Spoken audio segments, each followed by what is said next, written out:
Coming up on Cronkite NewsWatch. If you have leftover prescriptions lying around your home, we'll show you how to get rid of them in a safe way. If you think it's hot outside, you won't believe the heat inside here at the Capitol.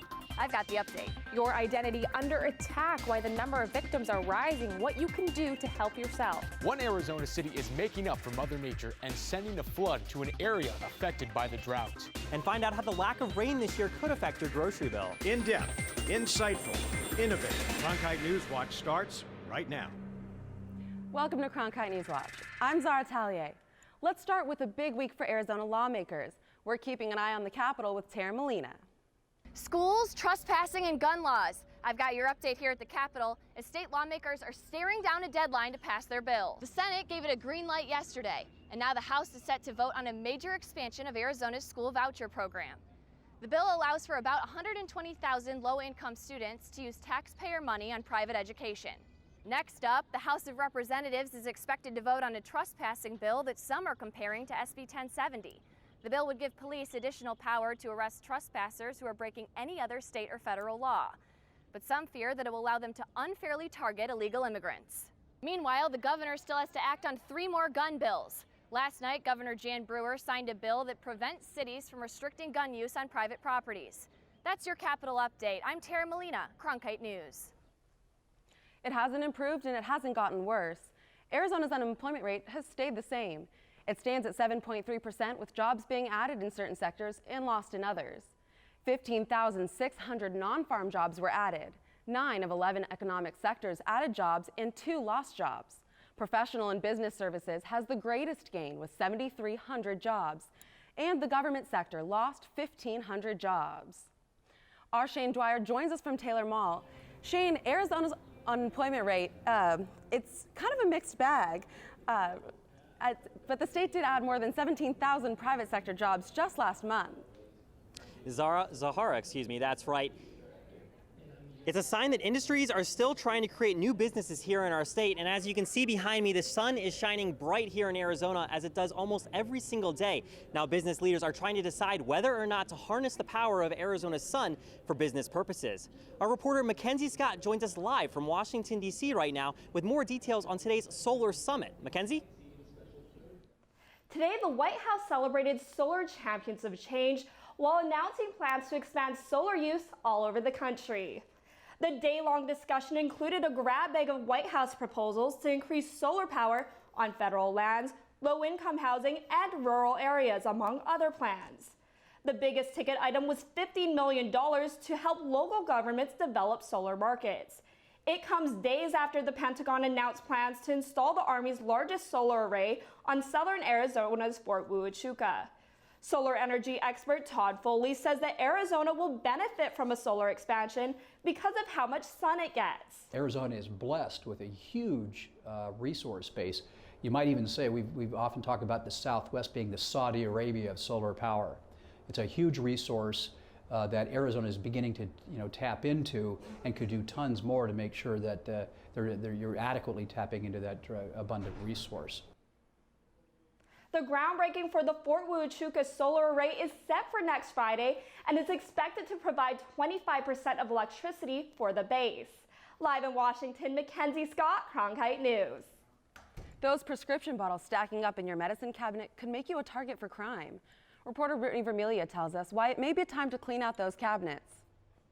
Broken bones and illness can lead to more prescriptions than you know what to do with, and others trying to get their hands on them. The DEA says unused prescriptions are targets for misuse, theft, and abuse. Getting it out of your medicine cabinet, it means that nobody's going to be able to go in there and take those pills and use them improperly. Drug take-back programs like this one at the Peoria Police Department aim to keep prescriptions in the right hands. Studies show most prescription drug abusers get the pills from friends or family members. There are times where a family member passes away and perhaps they had a long-term illness that caused them to take several different prescriptions. And now that they've passed away, a lot of family members don't know what to do with the pills that are left over. Another place these pills end up, in the sink. It also means that you don't have to throw them in the trash. You're not tempted to flush them down the toilet, which we have learned has some environmental drawbacks.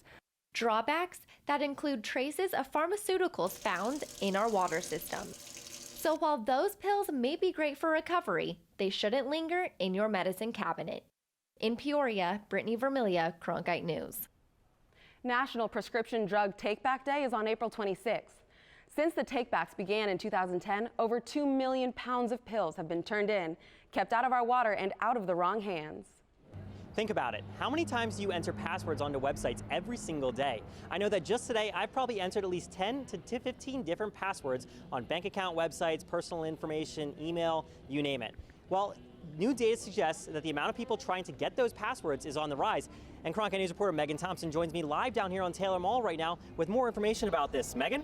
Well, I've been a victim of identity theft myself. Just last month, I lost $25 to a German arcade. Now, it wasn't just about the money. It was the fact that my own personal information was stolen, and I didn't feel like it would ever be fully protected again. And I found out I was not alone. My identity's been stolen 6 or 7 times, I would think. For Darren Chokey, it's not about the last year. It's about the last 10 years of being a victim. And as a Valley business owner, it's something that's not only hitting him, but his company too. I lost a lot of time, I lost a lot of effort, I lost, trust in a lot of people. And Chokey isn't alone. A study by the Pew Institute finds nearly 1 in 5 Americans had their personal information stolen online. That's a 7% jump from the last study. According to LifeLock, the Tempe-based identity protection company, this problem isn't going away soon. You really need to be careful about where you connect your devices because potentially you could be leaving yourself vulnerable. Hanson's best advice, stop feeling like you have to travel every road on the information superhighway. So connect to the wireless if you're checking the weather or reading the news, but not if you're going to be checking your emails or going to sites that require a username and password. For Chokey, the frustration is that he says he wasn't careless. Oh, I think it was not my fault anytime. It was absolutely somebody just doing what they do, which is rip people off. Now, Megan, what's the biggest takeaway from this story? Well, the biggest takeaway I would say is the fact that you need to ask what your information is being used for. Say you're going to the doctor's office or filling out any kind of forms, you need to ask why, because sometimes that information isn't even necessary. And how easy is it for these hackers to get not only access to your account, but to my account and every single person who uses the web? Well, the problem is it's actually too easy, and anyone just who has your name or your date of birth can access information. Most of that can be found on Facebook or any kind of social media. They can use that to log on to other information like Ancestry.com and take little tidbits of information about you. I believe they call that social engineering. In the security chain, they say the computers are the strongest link, but the humans using those computers are the weakest link. Absolutely. Thanks so much for that report, Megan. You know, speaking of lots of information, college students are used to paperwork and a lengthy application process, but a group of grade school students are putting forth the same effort just to be involved in a new program, the only bully patrol in the Valley. Reporter Esteban De Silva checked it out. The scene may look like something out of a Hollywood movie, but in reality, students at this Cactus View Elementary rally are gathered to pump themselves up for a topic that's very real. This assembly is full of students who want to end bullying along with me. And by the looks of it, a lot of students think that's important. The Bully Patrol started here about 2 years ago, not as something that was assigned. The students came up with this, and if it wasn't for them being persistent, coming to my office, several times, how do we get this up and running? It wouldn't have started. The symbol of the event is a massive paper chain that students wrote on, explaining a good deed they've done. We like to help bring the kids who are being left out into our bully patrol to help them and be friends with them, and then later on help them make friends in their grade levels too. Students can't just sign up to join the bully squad, they have to apply. And there's a waiting list. Be bully-free every day. The Bully Patrol is helping create a safe environment on campus. And Phoenix Police Officer Jennifer Doe looks forward to the long-term impact of their actions. And I just think that we have some kids here that are going to be, great contributors to our society in the future. Reporting in Phoenix, I'm Esteban De Silva, Cronkite News. I'm Nathan Delatorre, and we're going healthy. From the food you eat to the water you drink, our Cronkite team is taking a closer look. One city is letting it go. The water, that is. We'll give you an update on a key Arizona dam. I'll tell you one gas station that lets you pump your gas and eat gourmet food. Imagine being stranded needing 16,000 points for them. From TV banks to computers. Cronkite NewsWatch starts right now.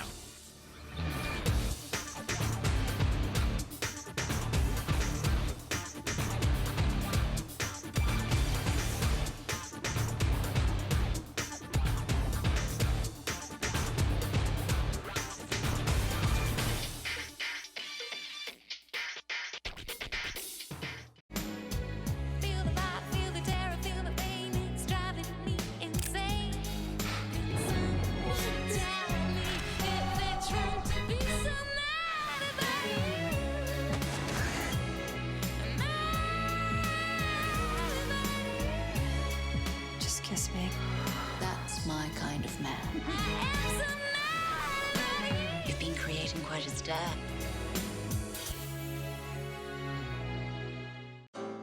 The winter you've been waiting for is on PBS. You must choose either death or life. All the drama. There's going to be changes at Downton. It's getting harder to say no.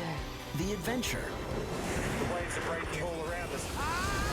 And the spectacle of nature. We're going to show how special these animals are. Come in from the cold. Support the one place that can take you any place.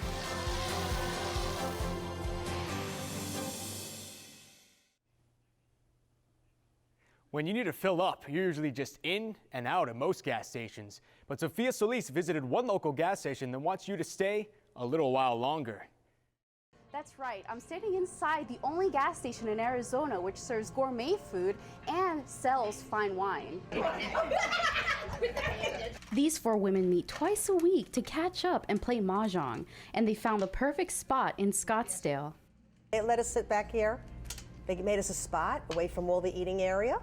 With a full gourmet menu and plenty of places to relax, Tom's Thumb does serve coffee, but you can also pump gas and get your car washed. And they also have racing fuel, so if you have a Lamborghini or a Ferrari or something that takes a really high octane gas, we have those cars show up because they can just pump it rather than having to order it. The executive chef of Tom's Thumb says that the place was bought just 2 years ago after the owner saw the potential for something unique, and he says it has really been successful. Yeah, the concept took off very quickly, and we've just done very well for a brand new business. He says most of the people he sees on a daily basis are returning customers, like Sharon Schneider.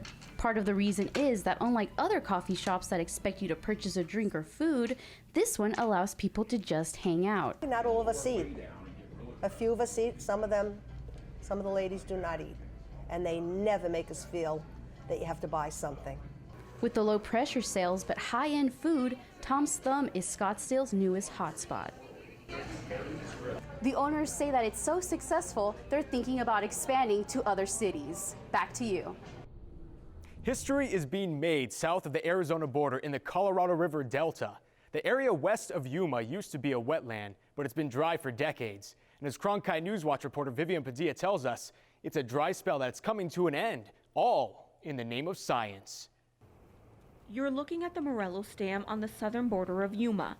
Enough water in it to fill 52,000 Olympic-sized swimming pools. Its 3-month release, set to end in May, is doing what Mother Nature hasn't. It's a large volume of water in a short period of time that's intended to, in a way, mimic a spring flood.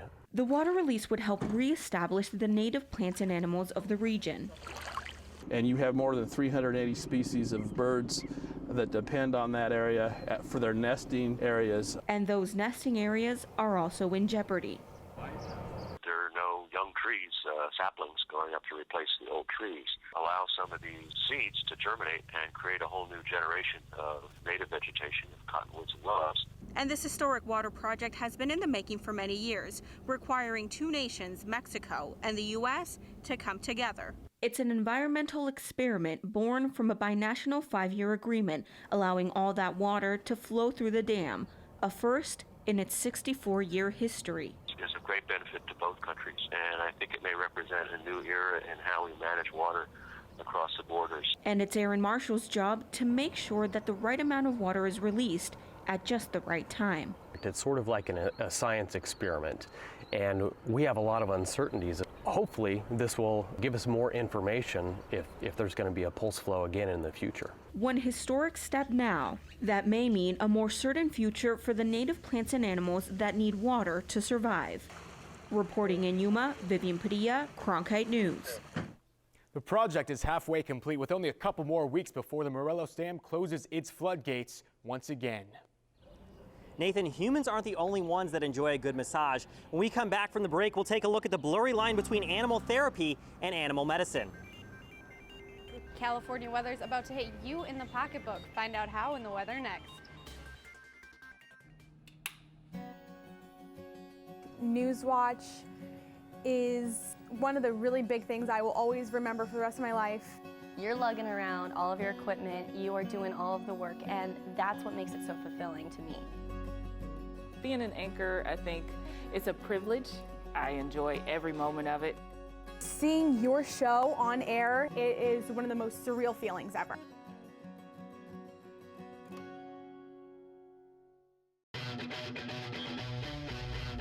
What if we could unlock every mystery? We're at the beginning of a revolution. That's a huge discovery. That's never been done before, ever, anywhere. Touchdown. No one feeds on curiosity like PBS. Give to your PBS station so future generations can keep asking, what if? I am a chef. I cook for a living. And I think of PBS as a window to the world. That kind of place where you feel you are part of the story. I want to be part of every possible work that's out there. That's when things become really amazing. And when you are able to see stories that make you wonder, makes you think, that's what really makes PBS so meaningful. And that's the kind of TV we need to be supporting today.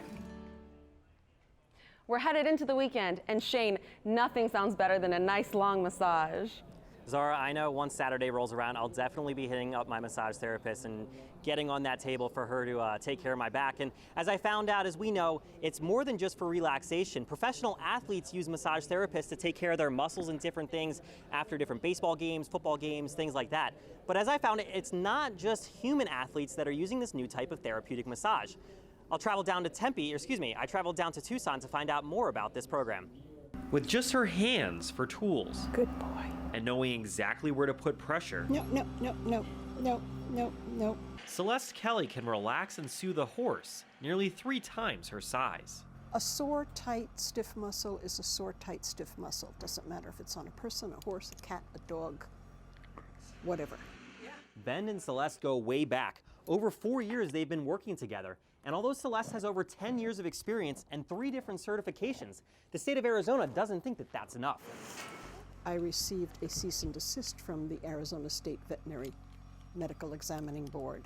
The board issued its cease and desist based on an anonymous complaint, which reads in part, I believe this person may be practicing veterinary medicine without a license. I have had a literally 100% satisfaction guarantee, so I have no idea what the origin was. The board says according to state law, Kelly needs to be a licensed vet to charge a fee for her craft. So they gave her 2 options.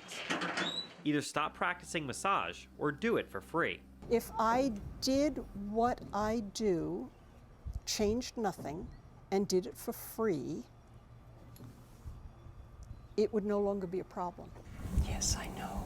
Certainly, I don't feel like massage therapy is something that would fall within the realm of what a veterinarian would do. Dr. Martin Crabo has been around horses his whole life. Really hard. And while he's never personally worked with Kelly, he doesn't have a problem with her work. As long as massage therapy is provided as massage therapy and not trying to diagnose or treat specific problems without a veterinarian being involved, then I think it's great. And in Crabo's many years of schooling, massage was never on a test. That he has a little bit of sensitivity back in that inside heel. Kelly has more than a few vets on her side. The Institute for Justice filed a lawsuit on her behalf. She was teaching people that back in the 70s. Claiming that the state is violating her constitutional right to earn an honest living. And if we can clear the air and clear it for every other therapist in the state, then it will be a good thing.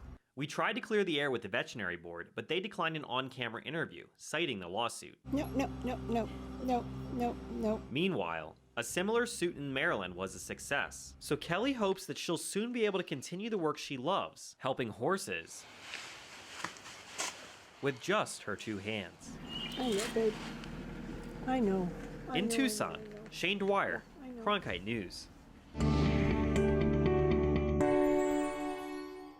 Drought conditions in California are affecting our produce here in Arizona. We get a lot of our produce from California, so we're going to feel this one in the pocketbook. Today at the Tempe Farmers Market, 1 pound of these Roma tomatoes is 99 cents, but soon that price is going to go up.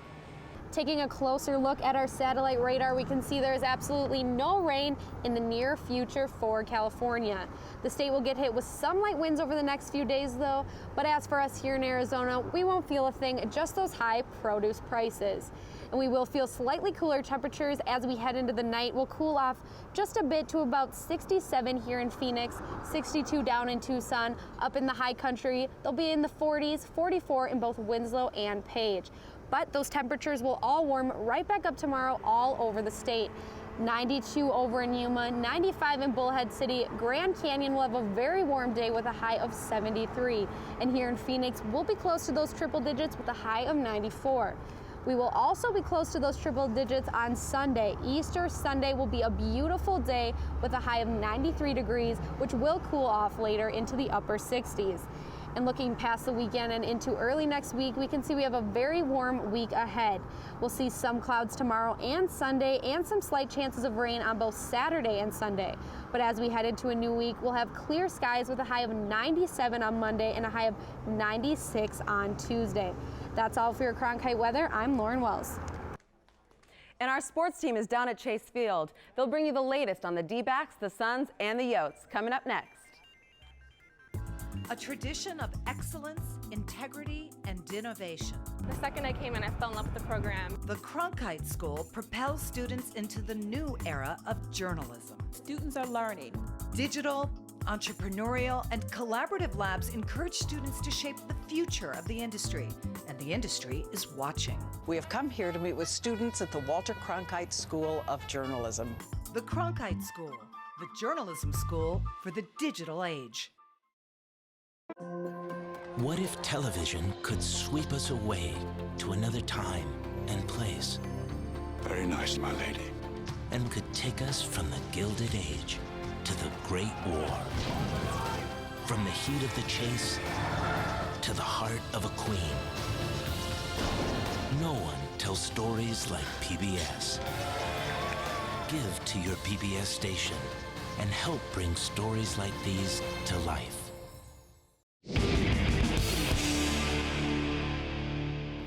Welcome to Cronkite Sports. We're here at Chase Field. My name is Michael Candares. I'm with my sports colleagues Nick Merrick and Jeff Platt. And guys, the D-backs off to a horrible start this season, but they tried to right the ship for the third game of this 3-game series with the Mets, but their struggles would continue.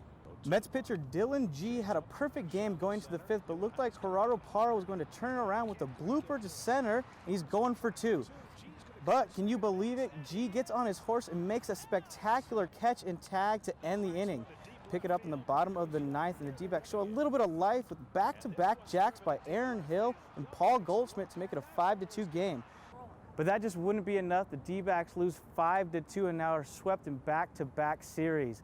Guys, what can they do? Nick, help them out. Well, I think there's no doubt the problem comes down to the starting pitching. A team-worst 7+ ERA. That needs to change. The D-backs are asking way too much of their bullpen and their offense to get going. They still have a lot of time to do it, but that starting pitching needs to figure it out quick, Jeff. You're right, Nick. And Nick, Mike, like we've been saying, 4-14, not the end of the world. Starting pitching, definitely a huge concern, but you got to look at the upside. That bullpen right now, people like Oliver Perez and J.J. Putz coming from broken careers into a new system and succeeding, that's what's going to carry you through and help you make a run later in the season to maybe get into a playoff spot. Well, hopefully their relief pitching can help them throughout. Glad there's 162 games for them, but the D-backs aren't the only ones who are sad in Phoenix. The Suns barely missed the playoffs the other day, but the NBA still moves on, and the seedings are all set. The top 2 favorite teams going into the playoffs are Kevin Durant's Oklahoma City Thunder and King LeBron James' Miami Heat. In the past couple years, the top 2 teams have won the championship. And guys, who's going to be the team that can knock off one of these 2 powerhouse teams? Nick? Well, it's a tall order, but you have to have balanced play, and I think the Los Angeles Clippers have that. They're no longer in the shadows of the Lakers, and that could be the momentum boost to get them through this season. Chris Paul and inside play of Blake Griffin 3 seed in the West, looking pretty strong. I gotta say, Clippers do have a great chance. Lots of height inside, but you gotta go with the Trailblazers. 4,000-point scorers this season. And who doesn't want to see Damian Lillard when the spotlight's actually gonna be on him? I respect your decisions, guys, but I'm going to have to go with James Harden and the beard in the Houston Rockets. I think they have the best chance to be a little dark horse here and kind of surprise a couple teams. But that's not the only playoffs going on right now. The NHL playoffs just started last night. 8 teams play in total tonight. First round matchup of former Stanley Cup champions. The Boston Bruins take on Detroit Red Wings, both 2 hockey towns. And guys, they changed the playoff structure just a little bit this year. Jeff, who you taking? Mike, I got to go back to my roots. My hometown New York Rangers going to win it all. You got the Swedish sensation Lundqvist behind the net. And of course, that trade Callahan for St. Louis. That cup's coming back to New York. Well, bold pick. I'm a Chicago native and I love the Blackhawks, but this is going to be the year of the Boston Bruins. The #1 seed will come out on top. They had a huge winning streak second half of the year. That's Stanley Cup material. Guys, great picks, but I'm going to have to go with Sid the Kid and the Penguins. They've done it before. They know how to win. That's it from Chase Field. Thank you to Nick Merrick and Jeff Platt. I am Michael Canderas, and that's it for Cronkite Sports. And that's it for Cronkite NewsWatch tonight. Don't forget, we're always on the web on CronkiteNewsOnline.com. Thanks for joining us. Good night.